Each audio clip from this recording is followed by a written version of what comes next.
এই লেসনে আমরা দেখব হচ্ছে টুলস, কিভাবে এই টুলস নিয়ে কাজ করতে হয়।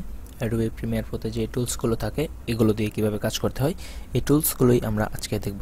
তাহলে চলুন অ্যাডোবি প্রিমিয়ার প্রো ওপেন করা যাক। আচ্ছা, অ্যাডোবি প্রিমিয়ার প্রো আমি আগে ওপেন করে রেখেছিলাম। এখন আমরা আবার নতুন একটি সিকোয়েন্স নিয়ে কাজ করব। তাহলে চলুন আমাদের মিডিয়াগুলো ইম্পোর্ট করা যাক। ডাবল ক্লিক করছি, এখান থেকে রেপটো কমার্শিয়াল আবার নিয়ে আসছি, রেড বাটন ক্লিক করলাম, নিউ সিকোয়েন্স ফ্রম ক্লিপ। আচ্ছা, নতুন করে সিকোয়েন্স ক্রিয়েট করার কারণ এটাই ছিল যে আপনারা তাহলে এতে বুঝতে পারলেন যে আমি কিভাবে অ্যাডোবি প্রিমিয়ার প্রো ওপেন করে ফুটেজ ইম্পোর্ট করি এবং সিকোয়েন্স নিয়ে কাজ শুরু করি। তো এটিই ছিল একদম সহজে আমি যেভাবে শুরু করি। আচ্ছা, যাই হোক, তো আমরা কাজে যাব। এখানে দেখতে পাচ্ছেন যে কিছু টুলস আছে। এটি হলো অ্যাডোবি প্রিমিয়ার প্রোতে যে টুলসগুলো থাকে, এখানে এই প্যানেলে এই টুলসগুলো থাকে। দেখুন যে এই টুলস প্যানেলটি আমি ছোট বড় করতে পারছি। আচ্ছা, এই টুলসগুলো নিয়েই আমরা আজকে কাজ করব। তো এটা তো আমার সোর্স মনিটর, মানে আমি যদি আমার এই ভিডিওতে ডাবল ক্লিক করি তাহলে আমার সোর্স মনিটর এখানে থাকে। এটি হচ্ছে আমার সিকোয়েন্স। এই সিকোয়েন্সটি এখানে ক্রিয়েট হয়েছে এবং এখানে একটা টাইমলাইন চলে এসেছে। আমি এটি জুম করছি। আচ্ছা, এটি জুম আউট করলাম। আচ্ছা, নিচে টাইম ইন্ডিকেটর আমি যখন টানছি তখন নিচে অডিওটি বারবার বিরক্ত করছে। তাই আমি চাচ্ছি যে আপনাদেরকে যেহেতু আমি শেখাবো, তো আমি আপাতত অডিওটি ডিলিট করে দিচ্ছি, মানে এখান থেকে আপাতত রিমুভ করে দিচ্ছি যেন এই সাউন্ডটা বারবার না আসে।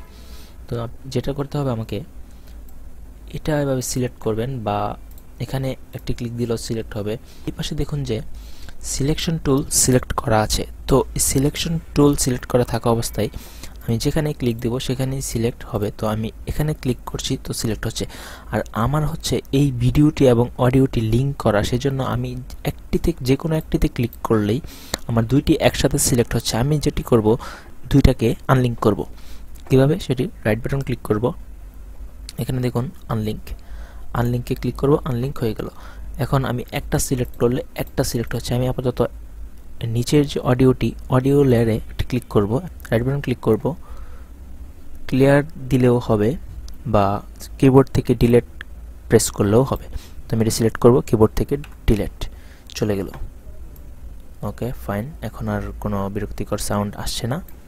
ধরুন এখানে একটি না দুইটি ফুটেজ, আরেকটি নিয়ে আসছি, হতে পারে ড্রামা,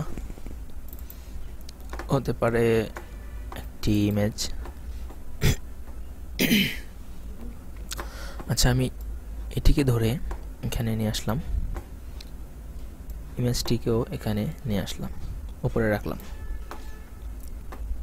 আচ্ছা, এটিকে আবার অডিওটি আনলিঙ্ক, ডিলেট।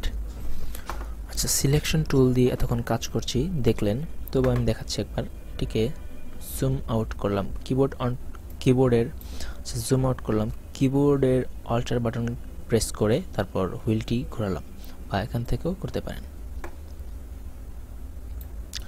তো আমি এই ড্রামা, এই ভিডিওটি এবং এটা এভাবে একটা একটা করে সিলেক্ট করা যাচ্ছে। তো আমি চাচ্ছি সম্পূর্ণ একসাথে সিলেক্ট করব। এভাবে ধরে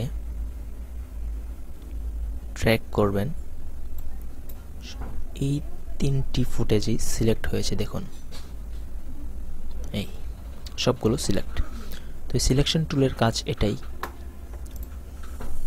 এটা ডিলিট করে দিলাম, এটা ডিলিট। এখন হচ্ছে যে সিলেকশন টুল দিয়ে আরও যেই কাজটি করা যায়, আমি যদি মাউস পয়েন্টারটি ভিডিওটির আউট পয়েন্টে নিয়ে যাই লাস্ট মাথায়, দেখুন যে এটি চেঞ্জ হয়ে একটি আইকন দেখা যাচ্ছে। এর মানে হচ্ছে যে আমি যদি এখন ট্র্যাক করে মাউসে ক্লিক করে যদি এদিকে নিয়ে আসি, ভিডিওটি কেটে কেটে কেটে কেটে এই দিকে ছোট হয়ে গেল। মানে এই ভিডিওটি আমি চাইলে এখান থেকে আমার যে এই সোর্স যে মনিটর, এখান থেকে আমি এভাবে প্রথমে গিয়ে ইন পয়েন্ট, তারপর হচ্ছে আপনার mark out, mark in mark out দিয়ে এই ফুটেজটিকে এভাবে ধরে শুধু ভিডিও ট্র্যাক করে নিয়ে আসতে পারতাম। কিন্তু আমি এই কাজটি সেম ওয়েতে এখানে সম্পূর্ণ থাকার পরেও আমি ছোট করতে পেরেছি। এটা হচ্ছে সিলেকশন টুল দিয়ে এভাবে। আবার চাইলে আপনি বের করতে পারবেন এটাকে, যতটুকু ছিল সামনে থেকেও কেটে ছোট করতে পারবেন। এই হলো সিলেকশন টুলের কাজ। পরবর্তী লেসন দেখতে সঙ্গে থাকুন। ধন্যবাদ।